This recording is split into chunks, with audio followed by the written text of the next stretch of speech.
Demain, c'est par où demain, c'est par où demain? C'est par où demain? C'est par où? Qu'est-ce que j'avais dit? J'avais dit mollo sur le destroy. C'est par où demain? L'émission qui fait du bien, surtout aux éco-anxieux. Bonjour, vous êtes sur Radioactive 101.9 dans l'émission C'est par où demain. Ici Popote. Dans cette émission, nous tendons le micro à ceux qui nous entourent en pays briochin et plus largement en Bretagne pour parler de lutte, d'émulation sociale et d'initiatives locales. On se retrouve donc toutes les 2 semaines pour vous partager des sujets sociaux, politiques, environnementaux ou tout ça à la fois et essayer de les décortiquer avec celles et ceux qui en parlent le mieux.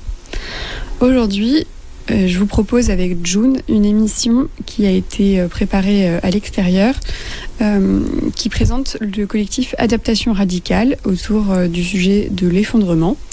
Et donc on a enregistré ça à l'extérieur, donc on part s'écouter ça et partir à la rencontre de Thierry qui est membre du collectif. C'est parti.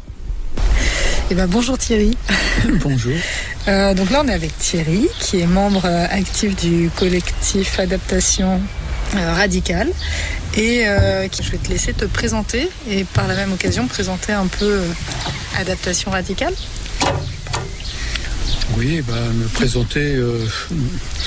Moi, je suis Thierry, donc je suis retraité. Je suis un grand-père en fait. J'ai des petits-enfants et je vis aujourd'hui pas très loin de Saint-Brieuc, à Plouagat. C'est entre Saint-Brieuc et Guingamp, dans un écolieu que j'ai fondé avec une de mes filles, mon gendre, qui est boulanger bio, et puis mes 2 petits-enfants. Voilà.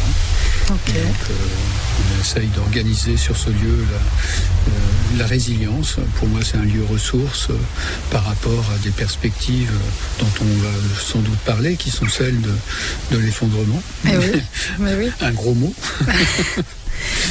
Oui, effectivement, moi je t'ai rencontré même chez toi parce que j'ai participé au jeu de l'entraide, mais ça on y reviendra tout à l'heure. Oui. Mais ce jeu est quand même sorti du collectif Adaptation Radicale, dont tu fais partie. Oui. Est-ce que tu veux nous en dire plus? Alors moi, je fais partie du mouvement Adaptation Radicale depuis pratiquement son origine. Je suis arrivé dans les quelques mois qui ont fondé de sa fondation en France. En fait, c'est une émanation d'un mouvement qui est plutôt anglo-saxon, qui s'appelle Deep Adaptation. Alors, adaptation profonde, si on traduisait littéralement, mais adaptation profonde, c'est pour ceux qui sont un peu, je dirais, dans le domaine un petit peu des débats autour des idéologies de l'écologie, ça aurait fait un peu adaptation profonde, écologie profonde, et dans le contexte culturel français, c'est un peu compliqué tout ce qui est profond. Alors maintenant, radical, je ne sais pas si c'est plus simple. Mais c'est pour ça que. Mais en même temps, c'est intéressant parce que ça permet de repréciser tout de suite, parce qu'on sait bien que si on dit adaptation radicale, on va nous regarder peut-être avec des yeux encore des radicaux, des extrémistes, des violents. Alors que je pense qu'au contraire, on n'est pas du tout violent. Mais que radical, là, c'est étymologiquement, c'est la racine. Donc c'est l'adaptation à la racine des choses. Et on peut l'exprimer comme ça. Donc c'est un mouvement qui s'est créé suite aux travaux du climatologue Jem Bendel, qui a écrit un bouquin Deep Adaptation. Oui, que j'ai lu moi du coup il y a quelques années. Et donc ça dresse un peu le contexte de on sait qu'on est parti pour un réchauffement climatique qui va en fait dévaster globalement les systèmes que l'on connaît, qui sont des systèmes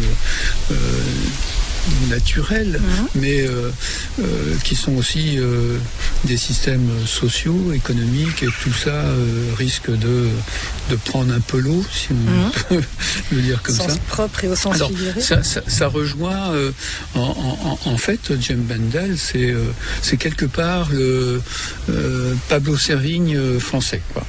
Oui. Donc ça réfère effectivement à la perspective de l'effondrement. Alors on peut peut-être dire un tout petit mot autour de tout ça. Oui, complètement. Parce que le mot effondrement, ça fait peur, ça donne cette impression que d'un seul coup, demain matin, ça va être chaotique. Ça y est, c'est la fin du monde. On a un peu cette sensation souvent que en tout cas dans les imaginaires, c'est toujours quelque chose de très soudain. C'est un peu du jour au lendemain, tout bascule. Alors effectivement, effondrement en anglais c'est collapse. Et cette idée de collapse, c'est vraiment un choc soudain, quoi. Mais dans la pop culture, c'est quand même très comme ça. En tout cas, c'est surreprésenté de cette façon-là, quoi. Oui. Alors, mais dans la manière dont nous, au niveau d'adaptation radicale, on l'appréhende. Et bon, je crois que c'est à la fois la pensée de Jim Bendel, mais c'est aussi la pensée de Pablo Servigne. C'est un processus, c'est un processus de dégradation, mais ça signifie surtout que c'est pas simplement une crise ou une succession de crises. On est dans des processus qui fait que à un moment donné, et le moment donné est difficile à déterminer par avance, peut-être même a posteriori, mais il y a un effet de seuil qui fait qu'on sait qu'on va pas revenir dans le monde ordinaire, c'est-à-dire qu'on va pas pouvoir restaurer ou retrouver ce qui existait. Donc on va avoir, donc c'est quelque part la fin de ce monde tel qu'on le connaît. Mais est-ce qu'on n'y est pas déjà, parce que finalement l'espérance de vie en bonne santé est en déclin, je sais pas, et puis la succession de crises qu'on a et qu'on entend parler de crise économique, de crise écologique, mais qui passe toujours au second plan, je trouve. Mais est-ce qu'on n'est pas déjà au début? Ça a commencé l'effondrement. Oui. Il y a effectivement une accumulation de crises qui s'enchaînent, qui se surajoutent les unes aux autres, dont on pourrait penser que ce ne sont que des crises, mais pour moi et pour un certain nombre de personnes, et je pense qu'au niveau d'adaptation radicale, je dirais le diagnostic est clair, c'est que nous sommes déjà dans un processus d'effondrement. Alors, on le ressent pas trop encore, ça dépend qui, parce qu'il y a des populations qui sont beaucoup plus vulnérables par rapport à ça. Mais on n'est pas au bout du processus, quoi. Et que ça va devenir de plus en plus difficile. Il y a eu ce coup de semonce de la panne électrique, je dirais, en Espagne. Oui, c'est comme des prémices ou des il y a plein de signes. Des alertes. Il y a plein de petits signes comme ça, et à un moment donné, ça va s'enchaîner. Et donc, la question, c'est comment les gens vont réagir. Alors, aujourd'hui, quand on parle d'effondrement, ils ont un peu peur, mais la vraie question, c'est, dans un contexte véritablement d'effondrement, comment ça se passe? Bon. Et par rapport à cette question de l'effondrement, on peut aussi développer une autre perspective, c'est-à-dire, est-ce que c'est pas une opportunité pour développer un monde qui soit un peu plus équilibré, où il y a un peu plus de justice sociale, un peu plus je vais oser le mot, un peu plus d'amour. Ça veut dire un peu plus d'équité du vivant, dans le vivant. De respect de l'autre, de notre environnement. Pour moi, et au niveau d'adaptation radicale, c'est une perspective qu'on peut développer. Et donc, la question, souvent, par rapport à l'effondrement, c'est... alors, il y a deux thèses. Il y a la thèse survivaliste. Il faut se faire des bunkers, s'enfermer, faire des réserves alimentaires, et puis s'armer pour se défendre contre tous ceux qui vont essayer de me voler. Bon, ça, c'est une thèse... Il reste l'idée qu'à un moment donné, on va retrouver la normalité. Oui, c'est ça. Alors, ça, une fois que j'ai épuisé mes réserves, une fois que j'ai épuisé mes cartouches, une fois que... qu'est-ce qui se passe? Alors, l'autre thèse, qui me semble être plus viable, c'est effectivement celle de la coopération, de l'entraide, de pouvoir produire son existence ensemble de façon plus équilibrée, dans le respect des ressources, de la nature, des humains, des autres vivants, etc. D'essayer de développer une option de paix. Voilà. aussi, quoi. Plutôt que d'être... Et ça, c'est plutôt la perspective adaptation radicale. Donc, on n'est pas ceux qui sont armés, violents. On est plutôt ceux qui développent, je dirais, le vivre un principe ensemble. de vivre ensemble, de la bienveillance. Effectivement, on est plutôt dans cette perspective-là. Et donc, alors, juste un petit dernier mot pour adaptation radicale, parce qu'on le conjugue avec 4 R. Oui. Je pense que c'est important de pouvoir les rappeler, parce que c'est un peu la base. C'est un peu la base. Le trèfle à 4 feuilles qui est sur le site. Un logo qui représente les 4 R. Hein. Alors, il y a un premier R qui tombe un peu sous le sens, qui est celui de la résilience. Mais bon, pour ma part, à y réfléchir de plus en plus, je pense qu'on faudrait mieux parler de robustesse. Parce que la résilience, c'est comme si on allait pouvoir, après un choc, revenir à l'état antérieur. Oui, alors que c'est autre chose. Ouais. C'est faire preuve d'adaptabilité, de souplesse, de ne pas plasticité, rompre, mais de ne pas rompre. De s'adapter. Et donc, il y a une certaine robustesse qui est là. On pourrait faire référence aux travaux d'Olivier Amand par rapport à ça. Mais, et puis, il y a un second R qui est le R de la restauration. C'est-à-dire qu'il y a des choses qui existaient avant, qui fonctionnaient, et qu'on a laissé tomber, qui étaient peut-être plus appropriées, plus ajustées, plus par rapport plus au durable. Respect. Voilà. Et donc, qu'est-ce qu'on peut retrouver, restaurer de ce qui existait avant, qui pourra encore fonctionner, et qui pourra nous donner des ressources. Il y a le R du renoncement, parce que si on va restaurer des choses, ça veut dire que peut-être qu'il va falloir renoncer à certaines choses, et en particulier à tous ces, je dirais, mythes de la croissance, je dirais, des choses un peu matérielles, le confort, enfin ce qu'on appelle le confort, parce que mais c'est un confort matériel, mais auquel on est habitué, donc on imagine mal qu'on puisse vivre autrement, mais on peut tout à fait vivre autrement et de façon très confortable. Mais il y a un 4e R qui est encore plus compliqué, c'est la réconciliation. Et là, c'est effectivement se réconcilier, c'est-à-dire qu'aujourd'hui, on est dans des systèmes d'opposition, de conflictualité, avec tellement de choses. Déjà avec la nature, il y a la culture et la nature, on oppose. Donc on pourrait se réconcilier avec la nature, les autres vivants. Mais c'est aussi se réconcilier avec les autres humains, et en particulier ceux avec lesquels on n'est pas forcément d'accord, parce que tous ces désaccords, alors il ne s'agit pas d'être tous d'accord, mais comment on est capable de dialoguer, de discuter, de s'entendre, de faire de des coopérer, choix, et éventuellement avec des gens avec lesquels on ne partage pas forcément tout. Les mêmes, bien sûr, les mêmes points de vue. Alors voilà, donc ça c'est les 4 R sur lesquels on essaye d'avancer, et avec ça, c'est des outils.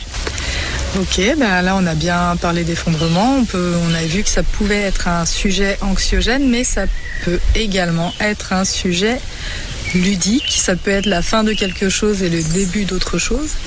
Et Adaptation Radicale a mis en place, ou met en place en ce moment, un jeu, le jeu de l'entraide, pour en parler de manière plus ludique. Et c'est ce qu'on va voir après la petite pause musicale. Donc je vous propose qu'on écoute un titre de Camille Baz, La dernière danse. On se retrouve tout juste après. C'est ma dernière danse.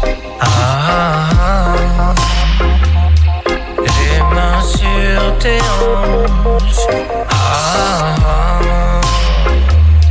C'est ma dernière danse. Sur tes hanches. Est-ce qu'on sait tout dit? Est-ce qu'on sait tout fait? Est-ce qu'on sait puni? Est-ce qu'on sait fini?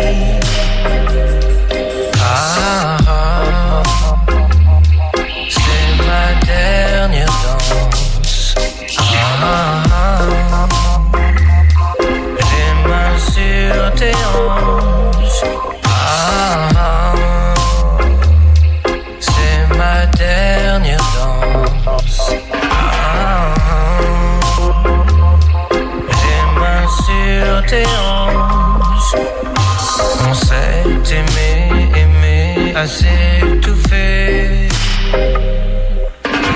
On s'est touché, taché, touché, coulé. On s'est quitté, quitté, quitté, qui puis. On s'est quitté, quitté, quitté, qui suis-je? C'est ma dernière danse.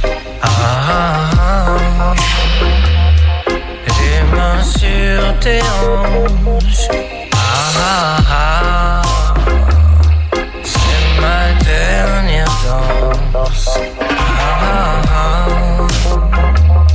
Les mains sur tes hanches.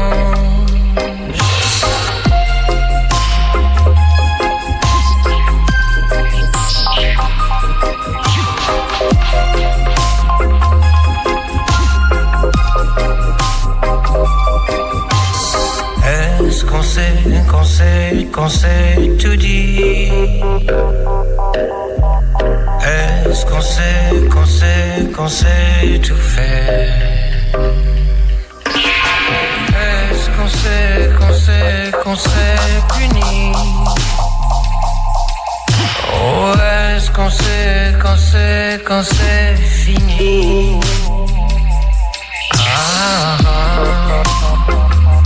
C'est ma dernière danse. Oh, les mains sur tes hanches. C'est ma dernière danse. Les mains sur tes hanches.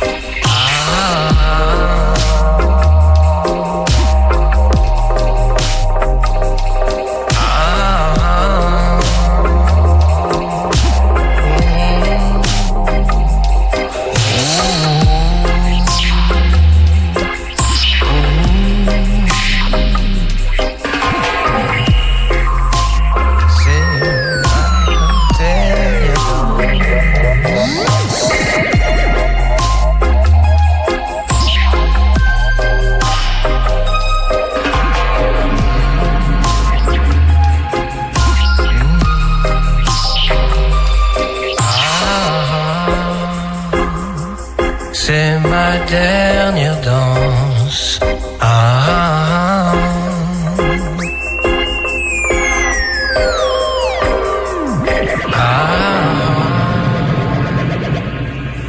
Et donc on se retrouve de nouveau sur Radioactive dans l'émission C'est par où demain. Et on vient d'entendre Camille Bazbaz, La dernière danse. Et on retrouve Thierry avec qui on est pour évoquer le jeu de l'entraide qui est mis en place par Adaptation Radicale, auquel j'ai participé en mai dernier. Donc le jeu de l'entraide qui est un jeu de rôle. Donc on joue des personnages qui sont différents de nous-mêmes. On a des cartes avec nous. Et Thierry expose une crise. Enfin là, c'était une crise des gilets jaunes suite à une augmentation du pétrole et l'évolution au fil du temps avec différentes petites étapes à passer. Je sais pas, comme ça, on a eu l'infirmière qui n'avait plus d'essence, comment on s'organise. Finalement, on jouait, nous les joueurs, un collectif citoyen qui était amené à faire des propositions à la municipalité ou à la communauté de communes. La communauté de communes, oui. Ouais. Dans ce scénario. Dans ce scénario, parce qu'il y a plusieurs scénarios. Et alors pourquoi ce jeu et comment... Alors, pourquoi ce jeu ? Effectivement... l'effondrement, c'est un petit peu anxiogène, donc un moyen d'aborder la question, c'est de le faire par le jeu. Donc on appelle ça un jeu à la fois effrayant et amusant. C'est vrai. et c'est Julien Lecaille qui est un des, je dirais, des animateurs du collectif Adaptation Radicale qui en a eu l'idée. En fait, le jeu de l'entraide, ça évoque immédiatement l'entraide, le livre de Pablo Servigne, sur, je dirais, la seconde loi de la jungle. Il y a une hypothèse qui est développée par Pablo Servigne, c'est que, en fait, en cas de crise ou de catastrophe, en fait, on imagine souvent que tout le monde va essayer c'est le sauf qui peut et chacun pour soi, et voilà, un peu une logique un peu survivaliste. Nous, au niveau, on disait tout à l'heure, d'adaptation radicale, on a une autre vision des choses qui est plus fondée sur le fait qu'on peut organiser la coopération, l'entraide, effectivement. Et là, ce jeu-là vient pour montrer, tester que effectivement dans des situations de crise, comme on le voit en fait, c'est ça, c'est ce que j'allais dire, comme on le voit, comme on le voit dans la vie, lorsque il y a une inondation, il y a un réseau d'entraide qui se met en place spontanément. Ils sont pas en train de se tirer dessus de se tirer dessus ou de piquer la barque de l'autre. Ils sont en train d'essayer de voir comment ils peuvent s'en sortir ensemble, quoi, et de regarder les plus fragiles, les plus vulnérables pour essayer. Et je pense que cette disposition-là, elle est ancrée en nous en tant qu'être humain. Et ça, si l'homme a réussi à, je dirais, à la domination à laquelle il est, arriver où il en est, envahir la planète, c'est bien aussi parce que il y a de la coopération. Coopérer, ils ont coopéré les uns avec les autres. Alors bon, il faut trouver un équilibre dans tout ça, mais donc le jeu, il a été fait pour ça. Donc on s'est inspiré effectivement du livre de Pablo, et il y a eu des premiers scénarios qui ont été élaborés, et puis moi je me suis pris au jeu, c'est le cas de et j'ai essayé de développer là un scénario qui est beaucoup plus charpenté du point de vue de la logique de l'effondrement tel qu'on l'imagine au niveau d'adaptation radicale. Et ce scénario, il a 4 phases, c'est-à-dire c'est pas simplement une crise et puis ça y est, on s'en est sorti grâce à l'entraide. C'est une première crise qui va déboucher sur une deuxième, une troisième et une quatrième, et ça dans un espace-temps relativement resserré, les 4 phaves dans le scénario que j'ai imaginé, mais je vais pas tout dévoiler. Mais non, parce qu'on a fait que la première phase, et on attend les autres et donc, avec impatience. Il y a un élément de surprise, mais ça fonctionne un peu par cliquet, quoi. On rentre et progressivement on voit que les choses s'effondrent véritablement, et l'idée c'est de voir comment par rapport à cette perspective-là qui se joue sur une échelle de 2 ans. Donc, c'est assez rapide quand même. Du coup, comment les gens vont s'organiser par rapport à ça, et imaginer quelque chose qui soit autre. Et on bascule effectivement on survit ensemble à il va falloir s'organiser pour vivre autrement. Ouais. Mais on arrivait déjà à ça au bout de la première phase, parce qu'il y avait notamment je peux peut-être juste la fabrication des pâtes qui arrive à la fin. Comment est-ce qu'au niveau local on pourrait être amené à refabriquer des pâtes, et du coup on est collectivement plongé sur les difficultés actuelles, sur les ressources, est-ce qu'on a ce qu'il faut, et comment le faire sans pétrole, parce que c'était la première phase. On est dans la première phase qui effectivement commence à poser des pions pour la suite. Mais c'est très intéressant, c'est vrai que pour l'avoir participé, on sort de là en disant oh là là, mais si chaque localité peut faire son propre diagnostic d'autonomie sur son territoire en cas de crise, parce qu'en fait on se rend compte que c'est très vulnérable et qu'on est dépendant des ressources externalisées au territoire local et ultra-local. C'est même pas que national, c'est même au niveau local. Mais c'est vraiment un jeu très intéressant. Oui. Alors, il est basé sur des choses qui existent. C'est ça qui fait tout l'intérêt. Et de voir comment on se réapproprie cet existant pour se resserrer à un niveau local. Parce que dans cette logique d'effondrement, effectivement, l'idée c'est que dans moment d'effondrement ou dans un processus d'effondrement, les services qui sont habituellement délivrés à un niveau national, régional, etc., deviennent obsolètes, précaires, pas forcément fiables, etc. Et donc, comment à un niveau territorial on va pouvoir se réorganiser là? Alors, moi je me situe effectivement dans des logiques qu'on appelle du municipalisme libertaire, c'est-à-dire qu'effectivement, à un niveau territorial, quelles sont nos ressources, comment on va faire, comment on s'arrange ensemble pour utiliser ces ressources. Et arriver à discuter avec d'autres groupes qui sont autour, quoi. Il faut des charrettes aussi. J'ai 5 ânes. Comment les paysans vont livrer? Il n'y a plus d'essence. Ouais. J'ai 5 ânes et 2 chevaux. Avec leurs animaux, ou avec les vélos cargo, voilà. C'est ce que tu veux, toi? Ça fait du volume. On peut faire des... Ça fait du volume, on s'organisera mieux à l'avenir, quoi. Est-ce qu'on peut tracter une charrue avec remorque, moi? Une quoi? Une charrue. Avec des bœufs. Non, là, on parle pas de charrue, mais de charrette. En l'occurrence. On peut tracter avec... Alors, effectivement, c'est un jeu narratif. Il faut arriver à se... Dans le jeu, il y a différents profils qui sont déterminés avec des ressources différentes, des âges, des personnalités, des niveaux de santé.